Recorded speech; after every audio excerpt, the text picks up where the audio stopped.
बिस्मिल्लाहिर्रहमानिर्रहीम। अस्सलाम वालेकुम। NFA न्यूज़ पॉइंट के प्रोग्राम सोशल स्पेशल के साथ मैं हूं यूनुस बोलानी। नाजरीन, बात करते हैं इलेक्शंस के हवाले से। तो पाकिस्तान तहरीक इंसाफ को जिस शख्स पर खदशात थे, इलेक्शन कमीशन ने उसे पंजाब का निगरान वज़ीर आला बना दिया है। मोहसिन नकवी को पंजाब का निगरान वज़ीर आला बना दिया गया है। और अगर इलेक्शंस की बात करें तो कराची में आपको लिए चलेंगे एक NFA सोशल स्पेशल के प्रोग्राम में, जहां पर मेरठ कोऑपरेटिव सोसाइटी में साल 2022 और 23 के हवाले से मैनेजिंग कमेटी के इलेक्शंस हुए, जिनमें 4 डायरेक्टर्स और 1 चेयरमैन के लिए इंतखाब होना था। और इस हवाले से NFA न्यूज़ पॉइंट से खुसूसी गुफ्तगू करते हुए साबका जो ओहदेदारान थे मैनेजिंग कमेटी के, उन्होंने अपने अपने ख्यालात का इजहार किया। और जो उम्मीदवार थे दोनों पैनल्स की जानिब से, उन्होंने भी अपने अपने ख्यालात का इजहार किया है। और उन्होंने बताया कि अगर हम इलेक्ट होकर आते हैं तो सोसाइटी की तामीर और तरक्की के लिए क्या काम करेंगे और अभी सोसाइटी को दरपेश मसाइल क्या हैं। तो इस हवाले से स्पेशल रिपोर्ट मुलाहिजा कीजिए NFA न्यूज़ पॉइंट पर। अस्सलामुअलैकुम। NFA न्यूज़ पॉइंट के साथ मैं हूं यूनुस बोलानी। नाज़रीन, मैं इस वक्त मौजूद हूं मेरठ कोऑपरेटिव हाउसिंग सोसाइटी में, जहां पर वोटिंग का सिस्टम हो रहा है। और जो डायरेक्टर के लिए उम्मीदवार हैं डॉक्टर मुर्शीद साहब हमारे साथ हैं। इनसे हम गुफ्तगू भी करेंगे और जानेंगे कि किस तरह से यहाँ पर वोटिंग हो रही है, और वोटिंग का वो पूरा प्रोसेस भी हमें दिखाएंगे। अस्सलाम वालेकुम सर। वालेकुम सलाम। यहाँ पर आज इलेक्शन है 4 डायरेक्टर और 1 चेयरमैन का जी। और अल्हम्दुलिल्लाह यहाँ पर सारा सिस्टम हमारा कंप्राइज है जी। बार कार्ड सिस्टम से उसकी चेकिंग होती है जी। वोटिंग का टाइम लास्ट कितने बजे तक यहाँ पर वोटिंग जारी रहेगी? सर वोटिंग जो है सुबह 10 बजे शुरू हुई है और तकरीबन 5 बजे तक जारी रहेगी।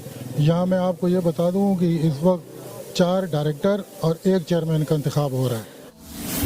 अच्छा, आप उनको पहले यानी सपोर्ट करके लाए थे, वो डिलीवर नहीं कर पाए, फिर मजबूरन आपको दोबारा आना पड़ा उनके मुकाबले में?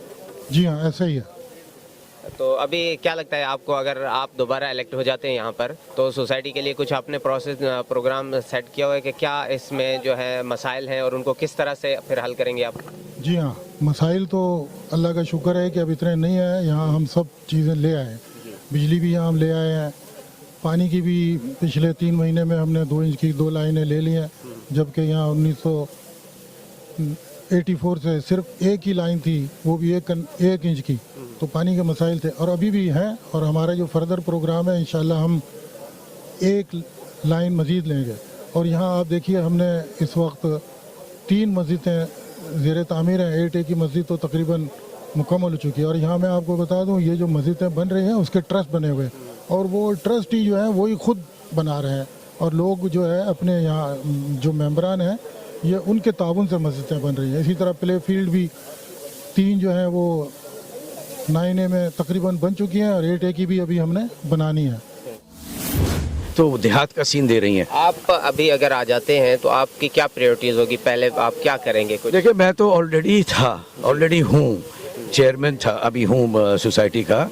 मगर चूंकि यहाँ एक ग्रुपिंग हुई है इस तरीके से कि एक जाहिर बात है बोर्ड मेजॉरिटी चलाता है, मगर जब अगर मेजॉरिटी अपनी हठधर्मी से बोर्ड चलाएगा तो फिर तो बाकी मेंबर्स तो बिल्कुल ज़ीरो हो गए ना। तो वो यही हुआ अनफॉर्चुनेटली कि बाकी सारे मेंबर्स 3 थे 4 थे, हम मुझे मिला के 3 डायरेक्टर्स और मैं 4 और वो 8। तो 8 ने हर चीज़ को ओवर रूल किया हुआ था। तो दे वर द बोर्ड। सो इसलिए वो तकलीफ़ें हमें शुरू हुई। तो अगर मैं कुछ कर सकता था तो मुझे करने नहीं दिया गया, और मुझे लेकर भी यही लोग आए थे। क्या लगता है सर, पाकिस्तान में यही निज़ाम चलता रहेगा? अगर हुकूमत में कोई जाते हैं तो वो कहते हैं हमें जी इस्टेब्लिश करने, आप यहाँ पे बैठे हैं तो आपको बोर्ड नहीं करने देता। तो ये कब पाकिस्तान से ये मामला हल होगा? ये बहुत मुश्किल है। हमारा मौक़िफ़ ये है कि हमारी सोसाइटी में सेवरेज सही हो। जो हमारा पैनल अगर आ गया, हम क्या करेंगे? हमारी तवज्जो सबसे पहले सेवरेज सिस्टम सही करने पे होगी। साफ पानी की फराहमी लोगों के घरों में, ओवरहेड टैंक से, बिजली की लोड शेडिंग हम ख़त्म करेंगे, ठीक है। और हम इस सिक्योरिटी के यहाँ के सिक्योरिटी सिस्टम को सही करेंगे।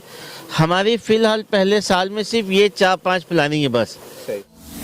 क्या समझते हैं कि इससे पहले जो डायरेक्टर हैं उनकी ये प्रायोरिटीज़ नहीं रही कि सोसाइटी में ये चीज़ें होनी चाहिए, हेल्दी एक्टिविटीज़ होनी चाहिए, यहाँ पर सीवरेज का निज़ाम सही हो, यहाँ पर ये मामला? ये हमारी बड़ी बदकिस्मती रही कि जो मौजूदा लोग बैठे हुए हैं उनके पास ये विजन नहीं था। उनके पास है बेसिकली सारे इन्वेस्टर्स, सारे जो वो हैं इन्वेस्टर्स हैं सोसाइटी के प्लॉटों के खरीदो फरोख्त के, वो सब उनके साथ हैं। تو انہوں نے سوسائٹی کے کاسمیٹکس کام پہ توجہ دی. آپ مجھے یہ بتائیں, میں ایک مثال دے رہا ہوں, شاید ناظرین کو پسند آئے نہیں آئے, کہ میں نے اوپر سے تو ٹائی اور کوٹ پہن لیا, نیچے میں خالی چڈا پہن کے کھڑا ہوں. یہ پاسبل ہے؟ آپ کام کسی بھی گھر کا کہاں سے شروع کرتے ہیں؟ آپ نے سیوریج سسٹم صحیح نہیں کیا, آپ نے پانی کی لائنیں صحیح نہیں کی, آپ نے روڈیں بنا دی. جی ناظرین, آپ سن رہے تھے ان کے اپنے اپنے پوائنٹ آف ویو. ڈاکٹر محمد مرشید رضا ہمارے ساتھ موجود تھے, سید جاوید شاہ صاحب ہمارے ساتھ موجود تھے, اور چیئرمین میرٹھ کوآپریٹو سوسائٹی شاہد بشیر صاحب بھی گفتگو کر رہے تھے کہ میرٹھ سوسائٹی میں کس طرح تعمیر و ترقی کے کام ہوں گے اور کس طرح سے یہاں پر کھیلوں کی سرگرمیوں کو فروغ دیا جائے گا, جو مسئلے مسائل ہیں ان کو کس طرح سے حل کیا جائے گا. ایک اسپیشل پروگرام آپ N F A news point کے N F A news point سے. فی الحال اتنا ہی. مزید خبروں اور ان کی اپڈیٹس کے لیے stay tuned N F A news point.